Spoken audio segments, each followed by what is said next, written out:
فرماتا ہے ان اللہ اشتری من المؤمنین، بے شک اللہ خرید لیتا ہے مومنوں سے، بے شک اللہ خرید لیتا ہے مومنوں سے۔ اب اس کا مطلب یہ ہے کہ اللہ اپنے بندوں سے تجارت کر رہا ہے، اور جب بھی تجارت کی جاتی ہے، کوئی کاروبار کیا جاتا ہے، تو دو فریقوں کا ہونا ضروری ہے، کوئی لینے والا ہو، کوئی دینے والا ہو، کوئی بیچنے والا ہو، کوئی خریدار ہو۔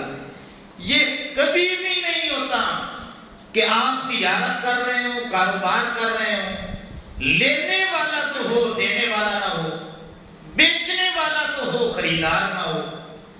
تو امام الانبیاء صلی اللہ علیہ وسلم کے غلاموں، جب اللہ نے یہ فرمایا کہ بے شک اللہ مومنوں سے خرید لیتا ہے، اس آیت کے پہلے حصے میں اللہ یہ بتا رہا ہے میرے بندو، میں تو غیب الغیب ہوں، لیکن اس آیت کریمہ میں میں اپنے بندوں کو اپنا وجود بتا رہا ہوں کہ میں بھی ہوں۔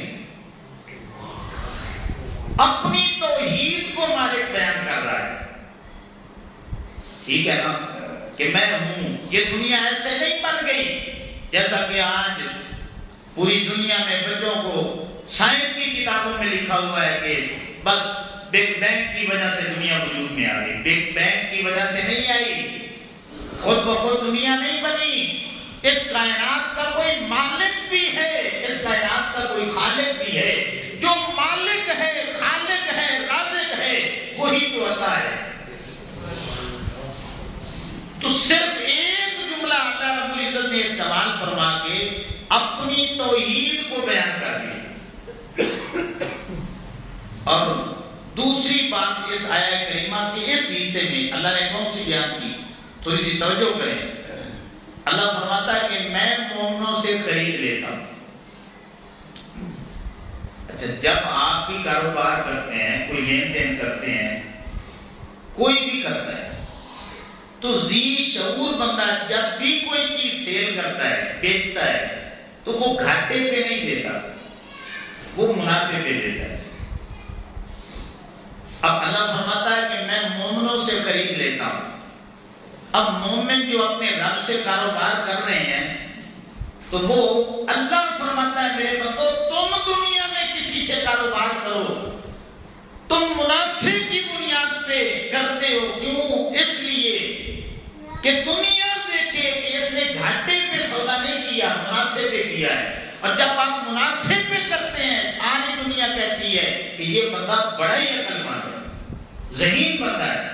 تو اس کا مطلب کیا کہ جو بندہ گھاٹے پہ سودا کرے گا، دنیا اس کو بے وقوف سمجھے گی، اور جب منافع پہ سودا کرتا ہے تو دنیا کہتی ہے کہ یہ بڑا سیاںا بندہ ہے، عقل مند بندہ ہے، ذی شعور بندہ ہے۔ اب مومنوں نے اپنے رب سے کاروبار کیا ہے، تو کیا مطلب مومن ذہین ہوئے یا نہ ہوئے؟ جب اللہ نے فرمایا کہ ان اللہ اشتری من المؤمنین، بے شک اللہ مومنوں سے خرید لیتا ہے، تو مومن ذی شعور ہیں، عقل مند ہیں، اس لیے وہ اپنے مولا سے کاروبار کر رہے ہیں۔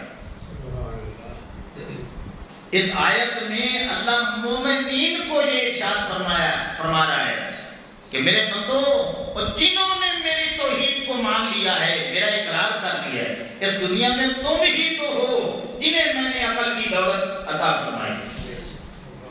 اللہ اکبر۔ ایک حدیث پاک ابن ماجہ میں 4259 نمبر پہ حضرت ابن عمر رضی اللہ تعالیٰ عنہ کے حوالے سے موجود ہے کہ آپ بیان کرتے ہیں کہ ایک انصاری صحابی آقا کریم علیہ السلام کی بارگاہ ناز میں حاضر ہوئے، سب سے پہلے سلام پیش کیا، پھر عرضی پیش کی، یا رسول اللہ صلی اللہ علیہ وسلم، ای المؤمنین افضل، کون سا مومن افضل ہے، کون سا مومن افضل ہے؟ آقا کریم علیہ السلام نے فرمایا، قال احسنهم خلقا، جس کا کردار بڑا اعلیٰ ہو، جس کا اخلاق بڑا اعلیٰ ہوگا، وہ مومن افضل۔ پھر اسی صحابی جو انصاری صحابی ہیں، وہ پوچھتے ہیں کہ قال فأي المؤمنین اقیس، اے اللہ کے رسول صلی اللہ علیہ وآلہ وسلم آپ بتلائیے کہ مومنین میں عقل مند کون سا بندہ ہے، عقل مند کی بھی ذرا تعریف فرما دیجیے۔ تو اس وقت آقا کریم علیہ السلام نے فرمایا قال اکثرهم للموت ذکرا، کہ جو اپنی موت کو کثرت سے یاد کرتا ہے وہ عقل مند ہے۔ پھر فرمایا آقا کریم علیہ السلام نے وَأَحْسَنُهُمْ لِمَا بَعْدَهُ اسْتِعْدَادًا، کہ جو موت کو یاد کرتا ہے اور موت کی تیاری میں لگا ہوا ہے وہ عقل مند ہے۔ کیا مطلب؟ جو اپنی قبر کی تیاری کر رہا ہے وہ بندہ عقل مند ہے، جو قرآن پہ عمل کر رہا ہے وہ مومن عقل مند ہے، جو آقا کریم علیہ السلام کے فرمانوں پہ عمل کر رہا ہے وہ عقل مند ہے، جس کو اپنی آخرت کی فکر پڑی ہے وہ بندہ عقل مند ہے۔ آج ہمارے معاشرے میں عقل مند کسے سمجھا جاتا ہے؟ ہم سمجھتے ہیں کہ جس نے داؤں لگا کے، دھوکہ دے کے، فراڈ کر کے کسی مسلمان سے کوئی چیز چھین لی ہے نا، پھر ساری دنیا کو فخریہ بتاتے ہیں کہ یار میری چلاکی دے، میرا انداز دے، کس طرح میں نے اس سے چیز نکالی ہے اور اسے خبر بھی نہیں ہونے۔ لیکن یہ ہمارا اور آپ کا معیار ہے۔ جو اللہ نے ہمیں تقوی عطا کی ہے اور آقا کریم علیہ السلام نے ہمیں تقوی عطا کی ہے وہ یہ ہے کہ اللہ کی بارگاہ میں عقل مند وہ ہے جو موت کی تیاری کر رہا ہے، اسے موت کی فکر ہے۔ اللہ اکبر۔ تو امام الانبیاء صلی اللہ علیہ وسلم کے غلاموں، اگر یہی تقوی لے کے ہم ادھر سے نکلیں مسجد سے اور دیکھیں کہ کتنے لوگ ہیں جن کو اپنی آخرت کی فکر ہے، کتنے ہیں جو موت کی تیاری میں لگے ہیں، تو جو بھی آخرت کی تیاری میں لگا ہے، جسے موت کی فکر ہے، سمجھ لیں کہ یہ بندہ عقل مند ہے۔ جو بندہ آذان سن کے مسجد میں نہیں آ رہا، اللہ کی عزت کی قسم ہے وہ بندہ عقل مند نہیں ہے۔ جو بندہ ڈاکٹر بن کے بھی اپنی نمازیں چھوڑ رہا ہے وہ بندہ عقل مند نہیں ہے۔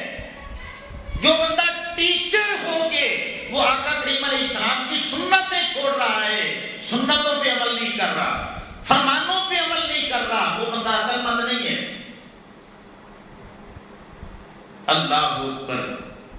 تو اس لیے امام الانبیاء صلی اللہ تعالی علیہ وسلم کے غلاموں، عقل مند بننا چاہتے ہیں تو پھر نمازیں پڑھیں، عقل مند بننا چاہتے ہیں تو پھر روزے رکھیں، عقل مند بننا چاہتے ہیں تو پھر صاحب نصاب